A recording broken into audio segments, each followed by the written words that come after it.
What's up, QAA listeners? The fun and games have begun. I found a way to connect to the internet. I'm sorry, boy. Welcome, listener, to Premium Chapter 209 of the QAnon Anonymous podcast, the Journey to Planet Serpo episode. As always, we are your hosts, Jake Rockatansky, Brad Abrahams, and Travis View. Good evening, listeners. With Taskmaster Julian on vacation and Travis View letting me to my own devices and trusting an episode to be delivered on time, I am back on my bullshit. That means I have sat down to write this episode at 10:48 p.m. the night before we are set to record. Now, don't interpret that to mean that I've been dicking around up until this point. No, dear listener, far from it. Over the last 72 hours, I have been plowing my way through one of the most outlandish extraterrestrial tales of all time. An adventure that began in the 1940s deep in the frozen chasms of Antarctica and ends somewhere in Florida in the year 2002. The story has everything: Nazis, flying saucers, Ronald Reagan, clones, Steven Spielberg. It's a Jake special down to its core, and I've brought Travis and Brad along for the 10-month journey to Zeta Reticuli. That's right, I'm talking about the conspiracy of Planet Serpo and the 12 brave military men and 2 women on some accounts who gave up 13 years of their lives to travel here and live amongst an alien civilization. So grab your sunglasses and throw away your watches. Where we're going, there are 2 suns, and Earth time is totally useless.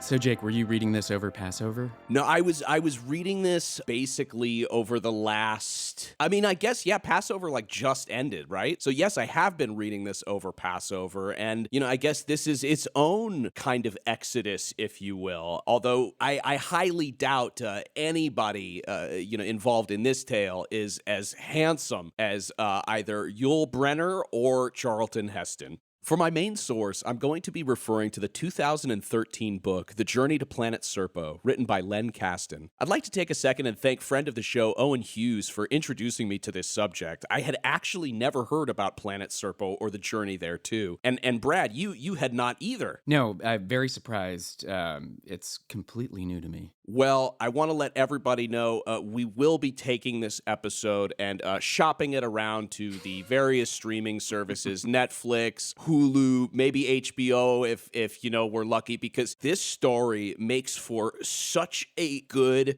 television series. And some actually claim that it's already made its way into the likes of Hollywood with Steven Spielberg's Close Encounters of the Third Kind. But we'll get to that. So a little bit about the author. Len Kasten holds a liberal arts degree from Cornell University and an MFA degree from National University. He has been an avid and prominent UFO researcher for well over 30 years. Kasten is a former member of both the National Investigations Committee on Aerial Phenomenon, the NICAP, and the Mutual UFO Network, or MUFON, which people are probably more familiar with. He's published over 10 books and over 60 published articles in various UFO publications, such as New Dawn, which is the Australian-New Zealand publication, and Atlantis Rising. His most recent books are titled, quote, Alien World Order, The Reptilian Plan to Divide and Conquer the Human Race, from 2017, and Dark Fleet, The Secret Nazi Space Program and the Battle for the Solar System, in 2020. I wonder if he's a former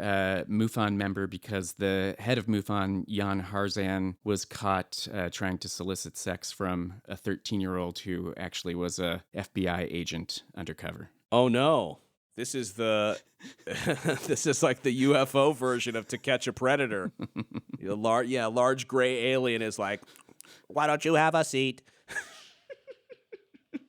If you attended any of our live shows last year, a fair amount of information contained in the book will be somewhat familiar to you. Even Bruce Allen Walton, the anonymous poster known as Branton, is cited in the book's preface. But Journey to Planet Serpo itself actually doesn't contain any reptilians. Well, there is a reference to what researchers believe is a mantis-type alien spied in one of Serpo's grand mess halls, but that's really it. The story itself is based, believe it or not, on a message board event. This is something I would describe as being similar to the story of John Titor or even QAnon. An anonymous individual begins leaking classified intel to the moderator of an online forum. Users then participate, asking their own questions, which are occasionally answered by the anonymous individual. The moderator in this case was a fellow by the name of Victor Martinez, Martinez, who ran a fairly extensive UFO email list in the early thousands. According to Kasten, all the heads were there. The list at that time contained about 150 people, including many extremely well-known names in UFO research and related, or leading cutting-edge scientific fields. Those on the list have differing views regarding the veracity of Anonymous's claims. However, the pedigree of the list as a whole is important to emphasize. There has been a substantial amount of intelligent discussion about the revelations, and it is important to state that there are many senior people in the U.S. intelligence and military community who are taking this information very seriously. It all started when a user calling themselves simply Anonymous sent this message to Victor Martinez on November 2nd, 2005.